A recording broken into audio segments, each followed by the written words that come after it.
Hello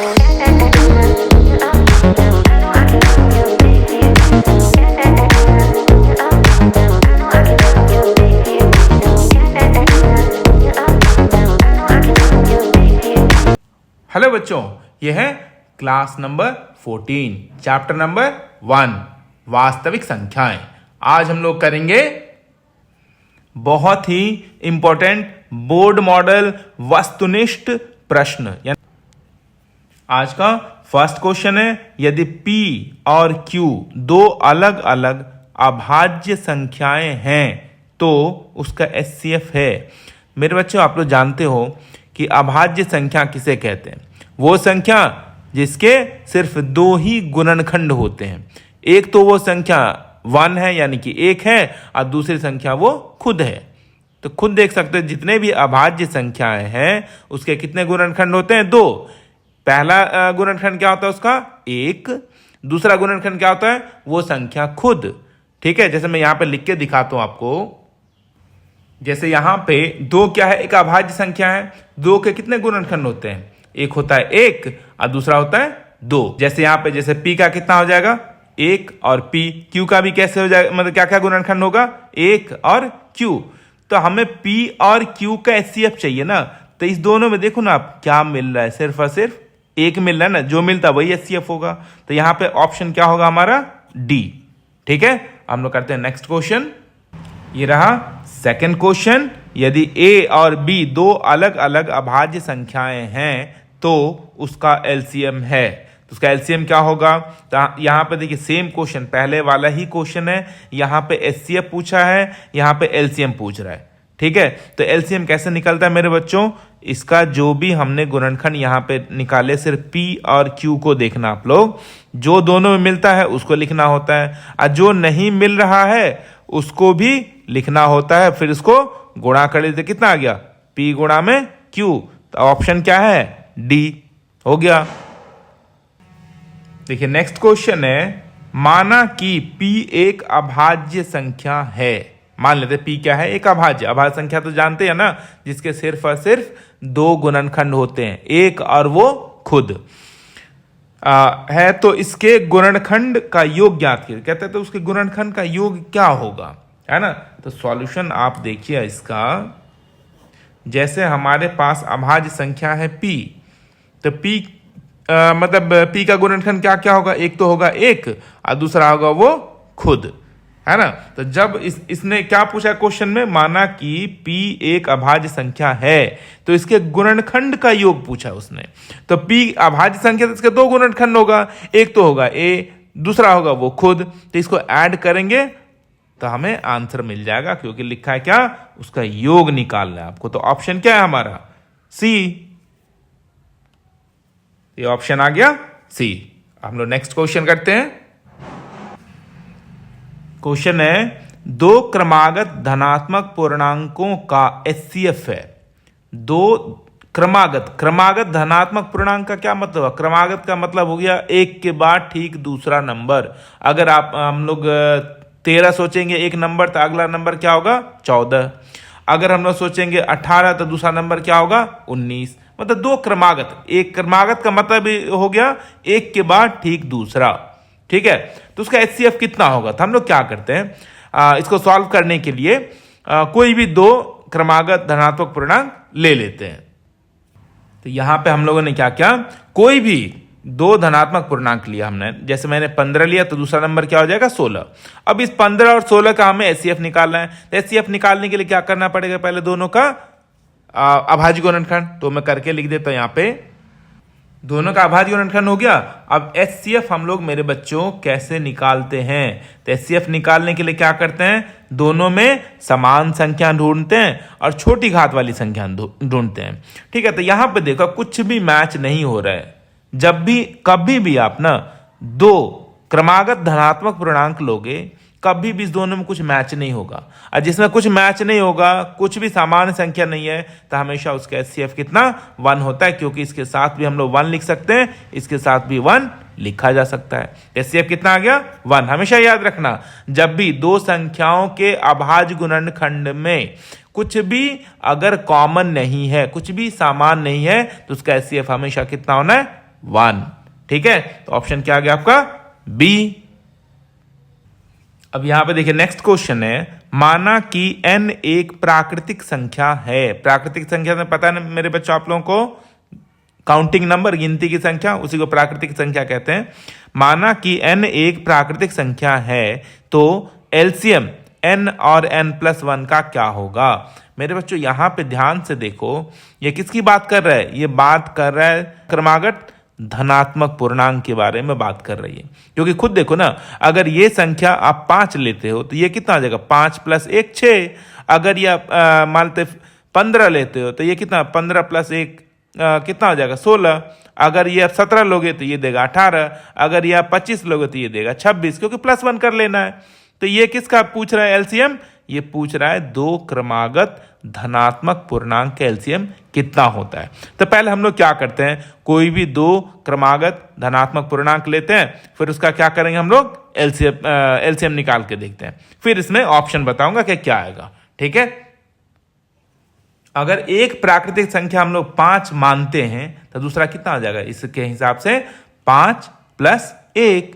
तो ये क्या क्या आ गया हमारे पास, ये आ गया 5 और ये आ गया 6। तो 5 और 6 का क्या करना है, एलसीएम निकालना है। तो 5 का गुणनखंड कितना होगा, 5 ही होगा, और 6 का गुणनखंड कितना हो जाएगा, 3 × 2। अब आप खुद देख लो, यहाँ पे एलसीएम आप कैलकुलेट करो, इस दोनों में देखो आप, इस दोनों संख्याओं के गुणनखंड में कुछ भी मैच हो रहा है, कुछ भी मैच नहीं हो रहा, तो सारा नंबर हमें लिखना पड़ेगा। तो कितना हो गया इसका आंसर, 5 × 15 दूनी कितना आ गया, 30।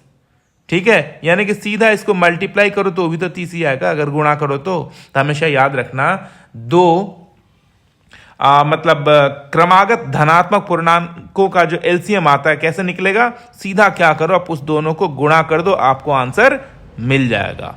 यहां पे देखो ना, मैंने प्रॉपर तरीका किया था, कितना 30 आ रहा है, और दोनों को गुणा करने से भी कितना आ रहा है, 30 ही आ रहा है।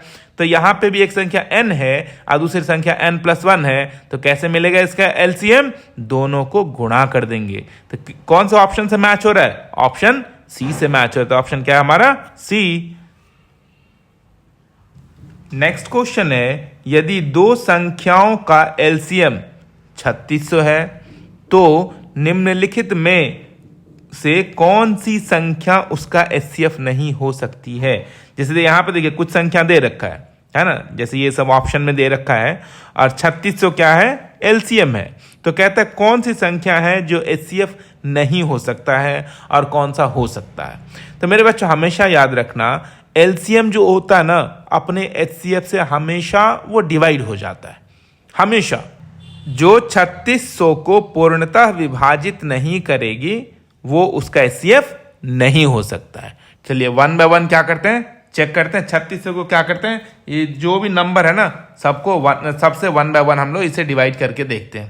पहले चलिए 3600 को हम लोग किससे, 600 से डिवाइड कर रहे हैं। तो यहाँ पे डिवाइड करने से कितना आ गया, 6 आया, 6 आ गया ना, यानी कि 600 से 3600 पूर्णतः विभाजित है, तो वो उसका एचसीएफ हो सकता है। अब दूसरे को चेक करते हैं, फिर से देखिए 3600 को हम लोग चलिए 500 से डिवाइड करते हैं। आंसर कितना आ गया, 7.2 आ रहा है, मतलब 500 से ये पूर्णतः विभाजित नहीं हुआ, तो ये 500 क्या है कि एचसीएफ नहीं हो सकता है। अब चलिए तीसरे को चेक करके देखते हैं। फिर 3600 को हम लोग क्या करते हैं, 400 से डिवाइड करते हैं, तो कितना आ जाएगा, ये देखिए ये आ गया 9, मतलब पूर्णतः विभाजित है। फिर हम लोग 3600 को क्या करते हैं, इससे 150 से विभाजित करते हैं, तो कितना आ गया, 24 आ गया। तब आप खुद देख रहे हैं यहाँ पे कि 600 से डिवाइड हो गया, 400 से डिवाइड हो गया, 150 से डिवाइड हो गया, वो मतलब पूर्णतः विभाजित हो गया। तो ये तीनों इसका एचसीएफ हो सकता है। लेकिन जब हमने 500 से 3600 को विभाजित किया तो क्या हुआ, वो डेसिमल में, दशमलव में आंसर आ गया, यानी कि 500 उसका एचसीएफ नहीं हो सकता है। तो ऑप्शन क्या हो गया, बी। तो ऑप्शन क्या आ गया, ये बी। और हमेशा याद रखिए नोट, एलसीएम हमेशा एचसीएफ से विभाज्य होती है। मतलब एलसीएम को जब भी आप एचसीएफ से भाग करोगे तो पूर्णतः विभाजित होती है। अगर वैसा नहीं हो रहा है तो वो एचसीएफ मतलब इस एलसीएम का कभी एचसीएफ हो ही नहीं सकता है। ठीक है, तो ये याद रखिए। नेक्स्ट क्वेश्चन है, यदि HCF मतलब 2520 और 6600 का HCF 40 है और उसका एलसीएम जो दे रखा है उसी नंबर का एलसीएम कितना है 252 गुणा में K, तो K का मान है। तो हमें क्या करना है, सॉल्व करके K का मान निकालना है। तो मैंने बच्चों कितनी बार बताया कि जब भी ऐसे फॉर्मेट में लिखा रहे, जैसे HCF और ये ब्रैकेट के अंदर या एलसीएम या ब्रैकेट के अंदर जो कुछ भी लिखा रहता है, पहला मान क्या होता है हमारा A, ये होता है B, ये तो HCF दे ही रखा है, और एलसीएम कितना हमारे पास ये। तो हमें पता है कि ये क्या है, ये है A और ये है B। ठीक है, A B HCF और एलसीएम में क्या रिलेशन है वो तो आप जानते हो, तो मैं यहां पे उसको सॉल्व करके बताता हूं आपको। क्वेश्चन में आपको क्या दिया है, A दे रखा है, B दे रखा है, HCF है आपके पास, एलसीएम है आपके पास। A B HCF और एलसीएम में क्या रिलेशन होता है, मैं यहां पे लिख के बताता हूं आपको। A गुणा में B बराबर होता है एलसीएम गुणा में HCF। अब क्या करिए, A B एलसीएम HCF सब का मान यहां पे रख लीजिए।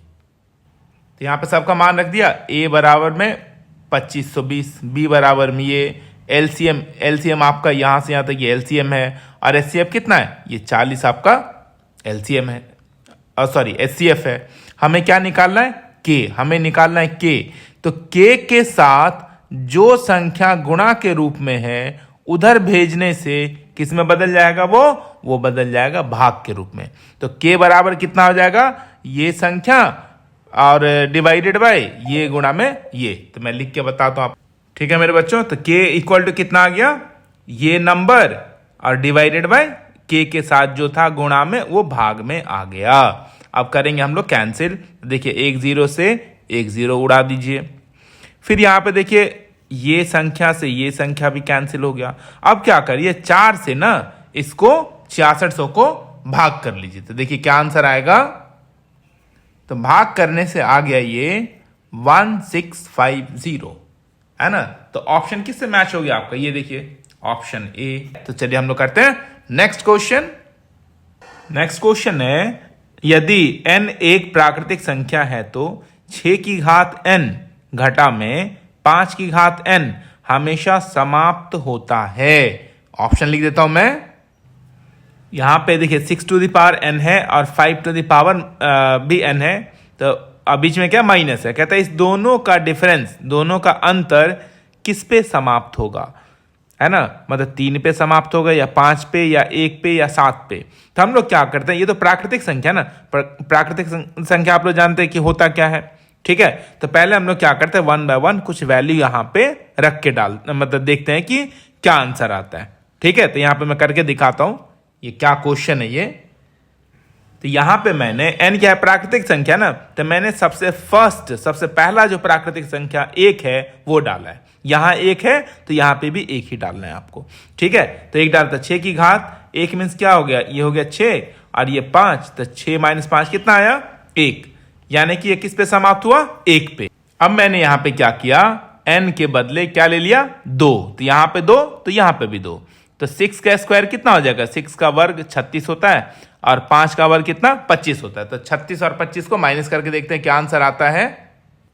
ये देखो आप 36 और 25 का कितना आ गया सॉल्व करने से आ गया 11।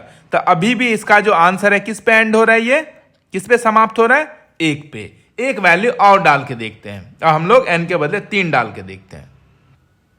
ये देखो आप, मैंने क्या किया, अब n के बदले 3 रखा है ना। तो 6 की घात 3, अगर 6 को आप वो क्या विस्तारित करोगे 3 घात रख के तो कितना देगा 216। वैसे 5 की घात 3 कितना होता है 125। तो इसका अंतर निकाल, मतलब डिफरेंस निकालने से कितना आ गया 91। तो अभी भी ये किस पे लास्ट हो रहा है, किस पे एंड हो रहा है, वो है ना 1 पे समाप्त हो रहा है। कहने का मतलब है जब भी आप इसे कोई नेचुरल नंबर उस पे रख के सॉल्व करोगे तो जो भी आंसर आएगा वो किस से समाप्त होगी, वो संख्या 1 से। तो ऑप्शन क्या आ गया हमारा सी, ठीक है। अगला प्रश्न है, सभी दशमलव संख्याएं हैं जितने दशमलव संख्या तो आप लोग अच्छे से जानते हो, कहता है जितने भी मतलब दशमलव संख्याएं होती है क्या होती है वो, कहता है परिमेय संख्या होती है, अपरिमेय संख्या होती है, वास्तविक संख्या है या पूर्णांक है। तो इस चार में से क्या ऑप्शन आएगा? ठीक है, तो यहां मैं करके मतलब पूरा क्लियर करता हूं कि इस चार में से ये संख्या है क्या दशमलव संख्या। ठीक है मेरे बच्चों, ये दशमलव संख्याएं होती है ना, वो परिमेय संख्या भी होती है और अपरिमेय भी होती है ना। वो क्या होगी? परिमेय संख्या भी होती है दशमलव संख्या, अपरिमेय संख्या भी होती है दशमलव संख्या। अब कैसे, मैं यहां पे आपको क्लियर बताता हूं। जैसे यहां पे एक मैं संख्या लिया है दशमलव वाला कि 3.1212, तो ये क्या है? ये कभी समाप्त नहीं होगी। ये जो संख्या है कभी समाप्त नहीं होगी, है ना। लेकिन यहां पे देखो, ये जो संख्या है ना 1212, ये बार बार रिपीट हो रहा है। तो अगर ऐसी संख्याएं आती जो कभी समाप्त ना हो और उसमें कुछ संख्याएं रिपीट हो रहा हो, है ना, तो वैसी संख्या क्या होती है? आपका परिमेय संख्या होती है। और ये उदाहरण देखिए कितना, 3.10, फिर उस पर 00, 100, 1, 40। तो इसके जैसा नहीं हो रहा ना। ये क्या हो रहा था? ना तो समाप्त हो रही है और ना तो समाप्त हो रही है लेकिन संख्या रिपीट हो रही है। लेकिन इसमें क्या हो रहा है? ये ना तो समाप्त हो रही है ना संख्या रिपीट भी नहीं हो रही है। उसमें संख्या रिपीट हो रही थी, मतलब बार बार वही संख्या आ रहा था। लेकिन यहाँ पे क्या है? ये देखिए, ये एक 10 है, 100 है, 1000 है, 10,000 है, ऐसे करके चेंज होते जा रहे हैं। तो ये होता है अपरिमेय संख्या। ठीक है, तो इस प्रकार हम लोग क्या देख रहे हैं कि सभी दशमलव संख्याएं परिमेय भी होती है और अपरिमेय भी हो सकती है। तो जो दोनों हो, तो परिमेय अपरिमेय दोनों को मिला के आंसर देना पड़ेगा हमें। तो परिमेय और अपरिमेय के संख्या के समूह को क्या कहते हैं हम लोग? वास्तविक संख्या कहते हैं, जिसमें दोनों आ गया। ठीक है, आप चाहे तो जो क्लास नंबर 1 है ना, उसमें मैंने बहुत सारी परिभाषाएं क्लियर किया है, आप उस वीडियो को जाके फिर से देख सकते हो। तो आंसर क्या है? सी। ठीक है बच्चों, तो चलिए आज की क्लास के लिए इतना ही। और भी हम लोग नेक्स्ट क्लास में बहुत ही बोर्ड मॉडल क्वेश्चंस करेंगे। तब तक के लिए बाय बाय, खुश रहिए।